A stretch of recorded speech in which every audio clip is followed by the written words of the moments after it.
Hindi pinansin ang joke ni Vice Ganda laban kay FPRRD. Mariing itinanggi ni Davao City Acting Vice Mayor Rodrigo Pulong Duterte II ang tsismis na idedeklara bilang persona non grata si Vice Ganda. Matapos ang biro nito na ikinainsulto ng ilang taga-suporta ng pamilya Duterte. Ayon kay Duterte, walang batayan ang balita at hindi ito prayoridad ng konseho. Na mas nakatuon sa mga programang makikinabang ang mga Davaoenyo. Giit niya, hindi magpapadala ang lungsod sa cheap insults at mas mainam na gamitin ng mga personalidad ang kanilang impluwensya para magbigay inspirasyon kaysa manlay.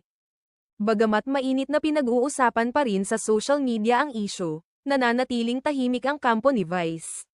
Samantala, tiniyak ni Duterte II na patuloy silang tatutok sa mga proyektong makakatulong sa ekonomiya, kapayapaan, at serbisyo publiko, imbes na